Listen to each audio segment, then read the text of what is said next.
doctors I talk to say that actually the tear lab numbers confuse them. They don't always match up with the other diagnostic tests they're doing or their own clinical impressions. And so let's talk a little bit about when we get these numbers, how do you interpret them? What do they mean to you?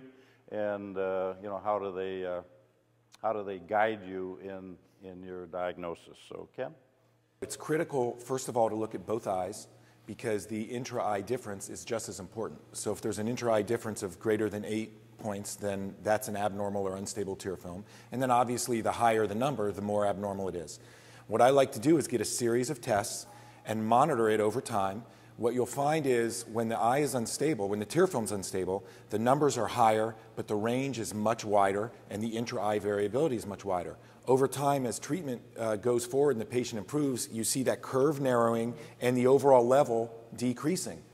It is really critical to look at it over a trend, and it's the peaks and troughs, like you said, Ken, get lower and lower, and eventually when that tear film is healthy, you see very consistent readings. And when all of a sudden there is an abnormal reading, that alerts me as a clinician that something has changed in that patient's situation.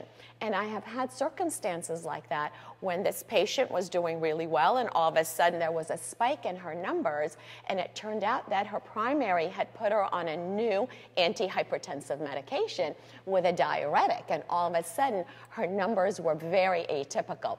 And she was so surprised that something she was taking for her high blood pressure was having such an impact on her eye surface. One of the analogies that I use that I think is quite helpful really is intraocular pressure in glaucoma.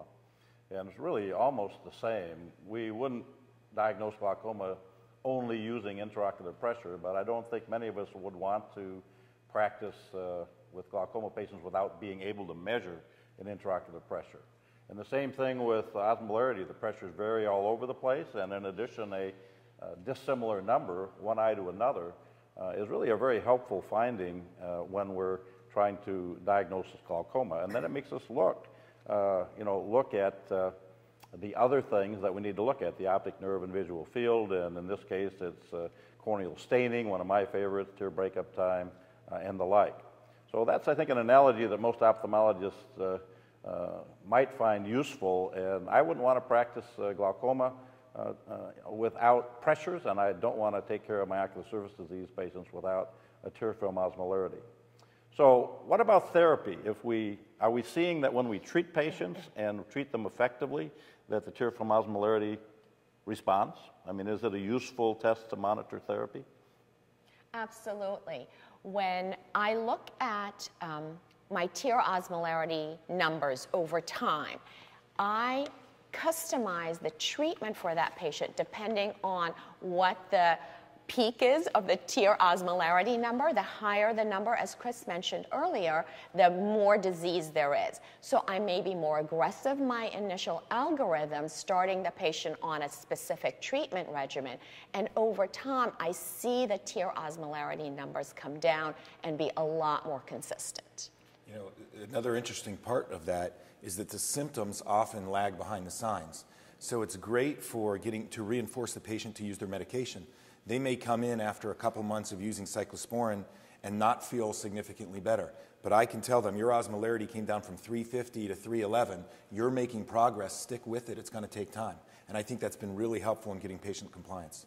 It really encourages the patients because they know now they have an objective number that they can track. We write their numbers down on a small business card-like information card that we hand to them, and they really like having that, and they're engaged in their process of their dry eye disease. Yeah, I mean, the number is so, I think glaucoma patients know their IOP. Certainly hypertensive patients know their blood pressure.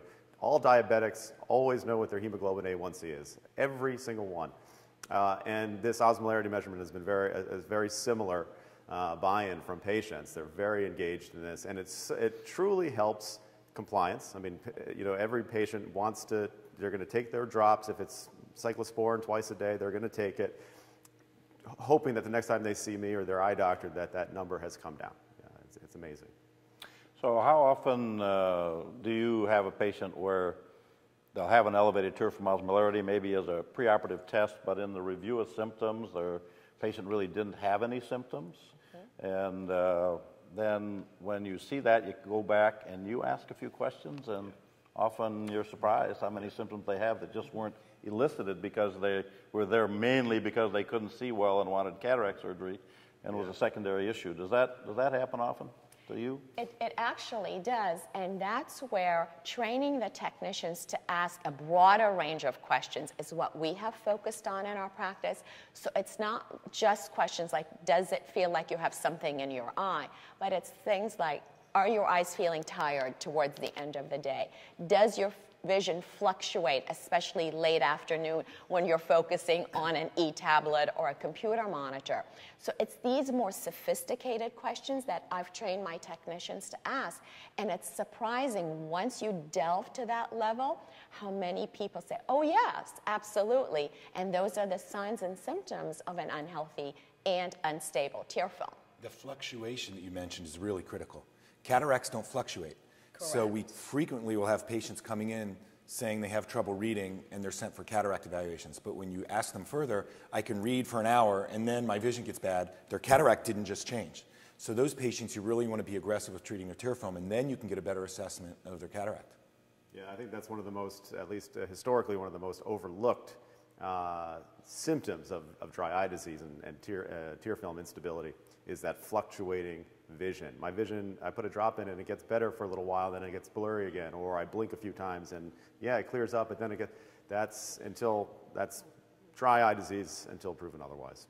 Does it make it easier or harder? In other words, a lot of doctors are trying to see as many patients as they can in an hour, and they're maybe 2 or 3 charts behind, and they're still trying to provide high quality care. But having this test available, is it making you more efficient or less efficient? So much more efficient in my practice. I mean, usually by the time I actually sit down face to face with the patient, I have this sort of basket of data, of information, and I pretty much know, at least, and it's rare that I walk into the room and change what I was thinking before I walked into the room.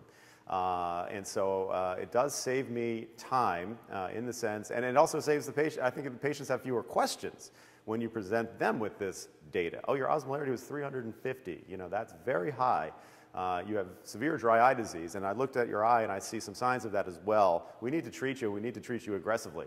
And they say, you're right, okay. So more or less efficient.